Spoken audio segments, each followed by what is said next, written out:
Please welcome the chair of the Oregon Business Plan Steering Committee and president of Pacific Power, Pat Wrighton.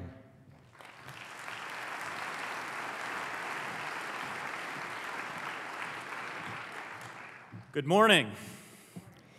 Well, I'll tell you, this room looks a lot bigger from here than it probably does from there. I want to thank the senators both for being here with us this morning. I know they're both traveling back to Washington, D.C. later today to deal with difficult issues. And I particularly want to note the fact that Senator Wyden launched this business summit 8 years ago. And so if we could all give both of them another hand, I'd sure appreciate it.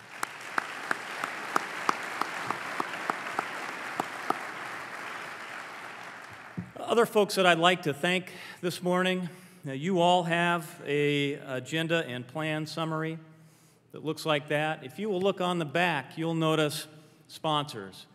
And they are too numerous to mention, but I want to give every one of our sponsors a hand as well.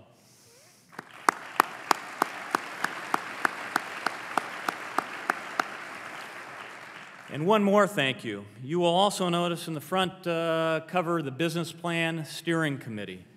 Those folks worked tirelessly over the last year to help us put together the plan you see, and I want to thank each and every one of them for their individual and collective efforts.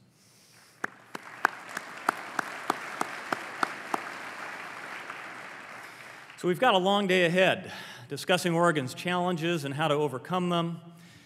Before we begin, I want to recognize and thank Ted Kulongoski. Governor.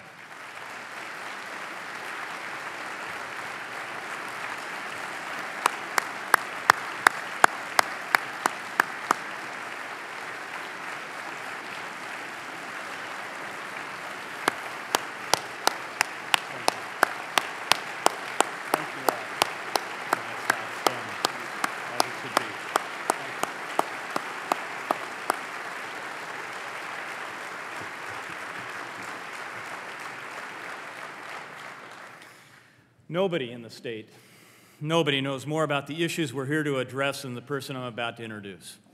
I want to thank him personally for the friendship he's shown me, as well as his partnership with the business community on last session's transportation package.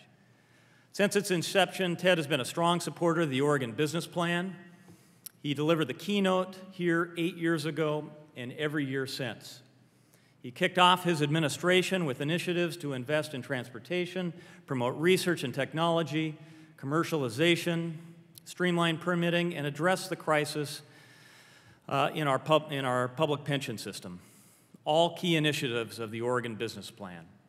He's led the way on building Oregon's clean technology sector, and over the past year, confronted with a global economic crisis and its far-reaching consequences in Oregon, he and his team have produced the Reset Report, which is a blueprint for how to address the state's fiscal crisis. We've accomplished a great deal together over the past 8 years. Governor, thank you for your tremendous work to make Oregon a better place for all of us. We're grateful for your service.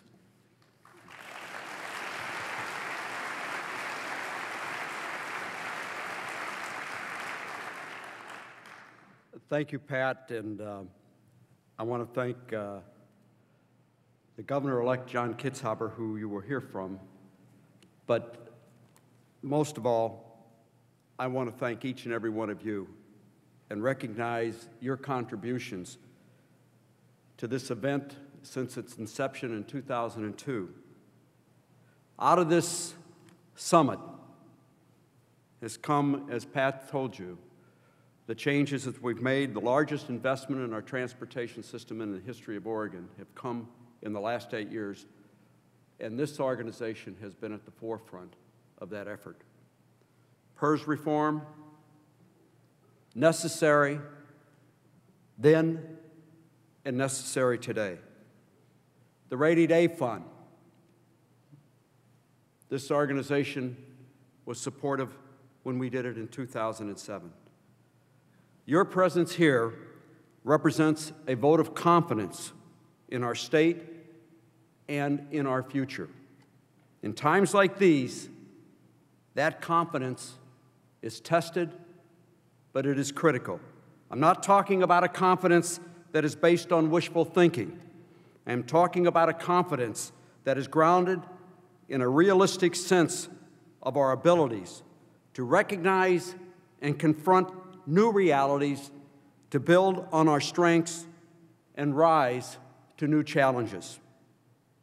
I am confident that we can build on our strengths in the global economy and build on our well-earned reputation as a center for innovation and sustainability.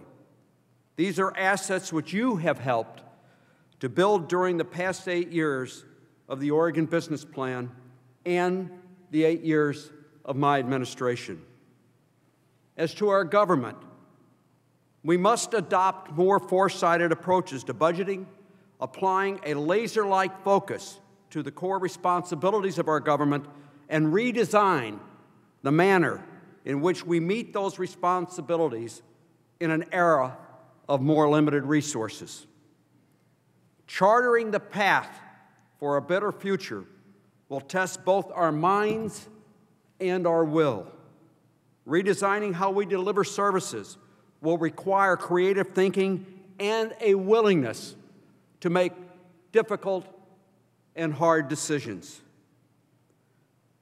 Last week, I signed an executive order to create a public safety commission that will engage all three branches of government, the executive, the legislative, and the judiciary, in a much-needed effort to redesign our criminal justice sentencing program into one that is smart, fair, cost-effective, and sustainable.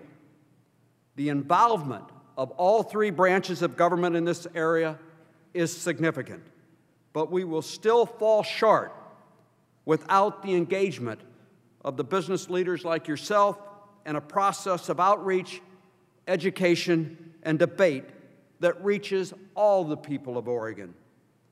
This is why your willingness to take on our criminal justice policies in this setting, in your businesses and in your communities, is so encouraging and necessary to the outcome and to me. This, as I said in the beginning, is the basis for my confidence in us as a talented and hardworking people whose leaders from business and labor and government can get together in a room this size and find common cause in a plan to realize the full potential of our people and achieve the prosperity that we all seek in the decade ahead. Thank you very, very much for all of your help in my administration, but most of all, on behalf of all the people of Oregon, thank you. Thank you for your willingness to make the commitment to make this state a better place for all of us. Thank you very much.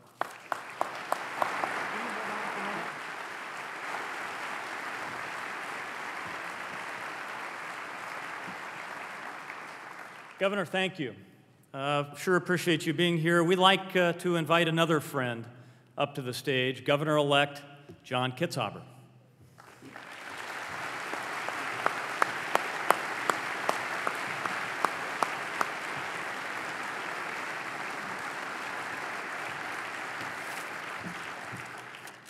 I was just reflecting as Ted talked about the sentencing group that he's put together that Ted is the only person in Oregon's history who served as a justice on the Supreme Court and governor and member of the legislature, so he could probably do this by himself, but I'm glad he's going to include a few other folks.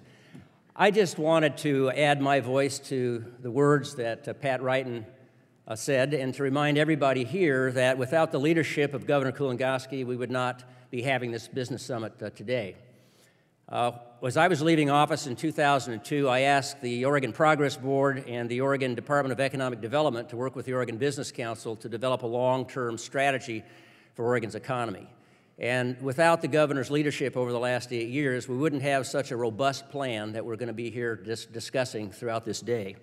We also owe the governor a debt of gratitude on a number of other fronts, certainly the transportation package that was just alluded to, creating the economic regional vitalization teams around the state, solidifying the clean energy industry, here in the state of Oregon, bringing Genetech to our state, the expansion of Intel, and the list goes on. More recently, however, is the Reset Report that is a remarkably clear-eyed and honest assessment of our current fiscal situation and a clear roadmap to move beyond it. So it's my honor to join so many other people here today and around our state in recognizing and applauding the great accomplishments and the solid legacy of our governor, Ted Kulongoski.